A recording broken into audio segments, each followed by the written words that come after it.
Você já ouviu falar na lei do superendividamento? Você sabe para que ela funciona e quais os critérios necessários para que essa lei possa ser aplicada no caso concreto? Ao contrário do que muitas pessoas dizem, inclusive advogados ou então pessoas leigas, a lei do superendividamento, ela não é uma solução rápida para você limpar seu nome. Na realidade, é uma lei criada em 2021 com o objetivo de ajudar o consumidor que de boa fé acabou se endividando. O que isso quer dizer? O consumidor de boa fé é aquela pessoa que fez sim dívidas, mas porque tinha certeza que poderia honrá-las. É aquilo, né? Ninguém faz dívida pensando em não pagar. Pelo menos é esse o pensamento que deve existir. Então, a lei de desprendimento, ela nasce com o intuito de ajudar o consumidor de boa fé a honrar com seus pagamentos, com as dívidas contraídas. Você já passou por essa situação? Conta pra mim. Basicamente, a lei tem o objetivo de garantir um mínimo existencial, ou seja, é aquele valor que vai garantir para você a sua dignidade, que é o mínimo que você tem que ter. O direito à moradia, alimentação, saúde, dentre outras coisas. O que não entra nesse mínimo existencial? Passeio, viagens, a não ser que elas sejam essenciais, tá? Dentre outras coisas. Aquela brusinha que você tá comprando só para ter mais uma, não, ela não entra como uma dívida essencial. Mas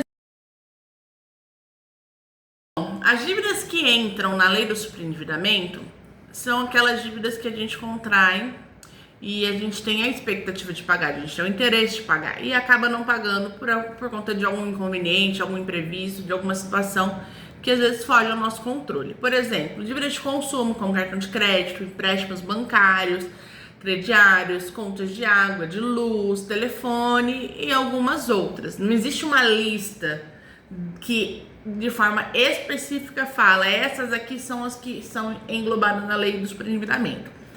Porém, existe uma lista que exclui certas dívidas do superendividamento. Por exemplo, dívidas de pensão alimentícia, essas não entram na lei do superendividamento. Condomínio, impostos, multas, dívidas fiscais de qualquer forma, por exemplo, IPTU,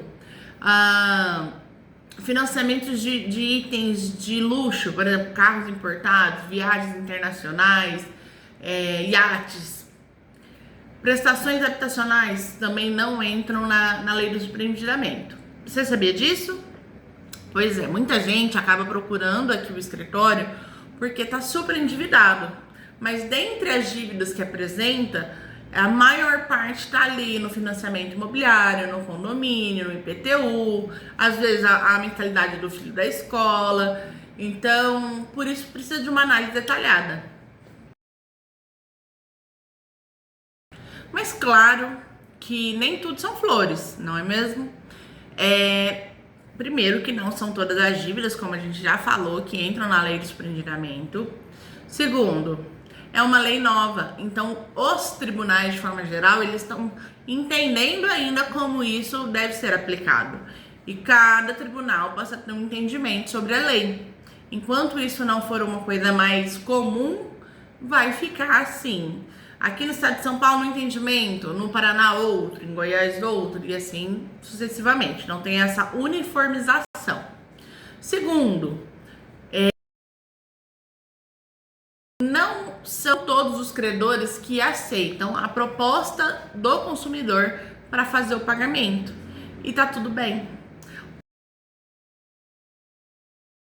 A lei não obriga o fornecedor, né, que é o credor, a acatar a proposta do devedor, que em regra é o consumidor. Então, se eu tenho uma dívida de 1.000 e eu propus pagar ela em 20 vezes de 50, o meu credor não necessariamente é obrigado a aceitar. A lei diz que ele tem que apresentar uma proposta para que seja ali negociado e a gente chegar no meio termo. Porém, o STJ ele já entendeu que não, que nem é necessário aceitar essa proposta de pagamento feito pelo devedor e nem o credor tem que fazer obrigatoriamente uma proposta de pagamento para o devedor. Então, a gente tem ali um conflito e por isso nem sempre a lei do superendividamento, diferente do imaginário coletivo das pessoas, é a melhor opção quando a gente está endividado. E aí a gente tem outras formas de tentar resolver essa situação de endividamento e eu vou mencioná-las para vocês também. A vantagem da lei do superendividamento é a possibilidade de suspender juros. Mas ouça bem, possibilidade, não é uma certeza. Quando se entra com um processo pela lei do superendividamento, o advogado, em regra, faz um pedido liminar para que o juiz suspenda os juros daquela dívida pelo período do processo. Por quê? Porque suspendendo os juros fica mais fácil de você pagar. Essa é a tese. Mas lembre-se, isso não é uma regra a ser aplicada. Correto é o advogado pedir, mas quem concede ou não é o juiz. Então, a suspensão dos juros é uma vantagem e pode jogar em favor do devedor. Tá? Mas lembrando, depende do juiz. E outra coisa que é interessante também mencionar é que a lei do superendividamento ela é aplicada judicialmente falando, mas ela também deve ser aplicada extrajudicialmente. E aqui no escritório, por exemplo, a nossa primeira opção é buscar todos os credores e apresentar esse plano de superendividamento de forma extrajudicial, antes mesmo de judicializar. Até mesmo porque a judicialização, ou seja, entrar com o processo, gera custos com advogados, com as custas processuais do tribunal especificamente, às vezes sucumbência para o advogado do credor. Então, tentar resolver extrajudicialmente é muito importante e é o primeiro passo sempre. Até mesmo porque existem tribunais que não aceitam o pedido de superendividamento ou outros sem que haja esse contato anterior com os credores. E claro, isso deve ser comprovado. Não basta falar, olha, eu fui lá no banco e ele não aceitou minha proposta. Precisa de prova. Quanto tempo demora esse processo? Gente, é loteria, vamos dizer assim, porque depende de juiz para juiz. E isso não só para a lei do superendividamento, tá? Para qualquer processo judicial. Tem casos que são mais complexos, tem casos que são mais fáceis. E também depende muito do juiz que vai julgar. Às vezes o juiz tem uma demanda maior, o outro tem uma demanda menor. Às vezes você é aposentado, então idoso, melhor dizendo, tem ali as preferências.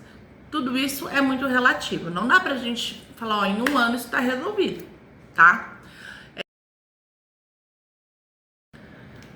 Quando recorrer à ação de superendividamento é uma boa opção?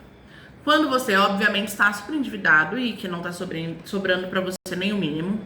Quando você já tentou inúmeras vezes negociar e não conseguiu. E quando você precisa reorganizar a sua vida financeira. Mas lembre-se, tem que haver a boa fé. Não pode ser uma coisa pensada. O que eu quero dizer com isso? Vou estourar meu nome. Esse é um jargão bem popular aqui na minha cidade. Antigamente as pessoas tinham mania de comprar no crediário em inúmeras lojas e simplesmente não pagar. Esperava 5 anos que caduca a dívida, resolve o problema. Hoje em dia não é assim. Então, demonstrando a boa fé, você está endividado, você quer pagar, você já tentou resolver e não aconteceu. Aí você entra com a ação. Esse é o nosso conselho. E o que precisa para entrar com a lei do superendividamento? Precisa comprovar que você está superendividado, ou seja, que você não consegue pagar suas contas, suas dívidas, sem comprometer aquele mínimo que a gente conversou, que é o básico para você sobreviver. Como que você faz isso?